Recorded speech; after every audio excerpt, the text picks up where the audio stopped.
PSG Fan TV, bonsoir à tous, bonsoir Johanna. Bonsoir Oni. Alors, première question sur l'état d'esprit que tu as. Après, maintenant que tu connais un peu le résultat et le classement de notre poule, es-tu contente ou mécontente? Beaucoup d'émotions ce soir, très mitigées. Mais au final, c'est pas assez quoi. C'est pas assez. Il manque le petit truc, tu vois ce que je veux dire. Non, en fait, c'est le ressentiment que j'ai, c'est que le Paris Saint-Germain avait la possibilité d'être un peu plus confortable, de faire cet effort supplémentaire de gagner ce match. Et disons, ils voulaient vraiment gagner ce match pour espérer un tirage plus favorable. Ouais. Non, ce petit effort qu'on avait besoin de faire, on l'a pas fait, on l'a vu à la fin du match. Pour moi, c'était pas un PSG qui cherchait à mettre ce deuxième but. Dommage que le but de Mbappé a été refusé pour hors-jeu. Parce que ils étaient plus dans la temporisation, la gestion du match, en disant on va jouer à la baballe. Et ça c'est ça qui m'a vraiment exaspéré, c'est qu'il n'y avait pas le côté la gagne, on lâche rien jusqu'au bout, on va essayer de tenter de mettre ce but. Et quand on voit un petit peu par rapport à notre passif, on critiquait souvent cet état d'esprit un peu manquant, combatif, allant chercher cette victoire.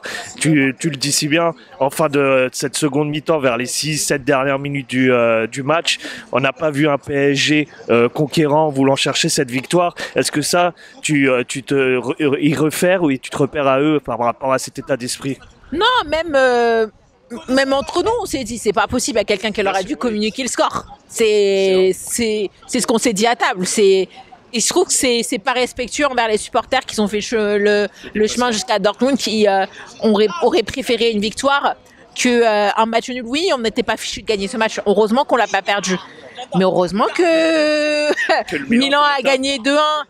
On n'était pas bien à un moment donné face à Newcastle et tout. Ouais. Et en fait, on n'avait pas le sort entre nos mains. Et ça, c'est intolérable. Et quand on regarde tous les clubs potentiels, à part Real Sociedad, qu'on peut avoir, je me suis dit, on s'est tiré une balle dans le pied, en fait, tout simplement. Et c'est ça qui est dommage, en fait. Il manquait ce petit plus, ce petit effort pour se mettre bien. Et là, si jamais Dortmund, ils ont un tirage tranquillou minou, enfin pas tranquillou minou, mais on se comprend. Oui, bien sûr. C'est quand même la Ligue des Champions, j'aurais encore plus le somme. Mais tant pis pour nous, tant pis pour nous. Justement, en parlant de ce tirage, nous on va rencontrer forcément un premier de poule. Il y a des grands noms qui ont été sortis. Ça fait c'est un peu frustrant de se dire que peut-être à nouveau le huitième de finale, ça va être notre mur à nouveau. Bayern, City. Allez, c'est déjà fait, déjà à refaire quoi. Non, alors qu'on aurait pu, je sais pas, cette année taper un Copenhague, Lazio. Voilà, quelque chose. J'ai entendu des clubs. Genre, ouais, non, j'ai vu. En fait, j'ai limite honte qu'on soit dans ce groupe-là, en fait. Non, mais il faut être. Non, mais c'est ma fierté parisienne. Je me dis, attends, on devrait être dans le même groupe que les Bayern, les Barça et tout. Et en fait, non, tu vois. Et parce que il nous a manqué un petit but, quoi. Ce petit but, ces occasions.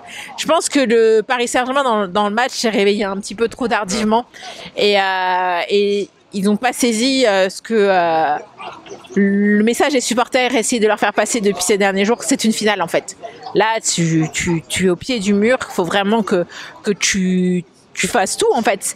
Et sur les Space, on disait c'est un match de coronets en fait. C'est peu importe la tactique, peu importe les joueurs que tu mets. C'est au mental ce match. Et en fait, on a perdu le match au mental pour moi.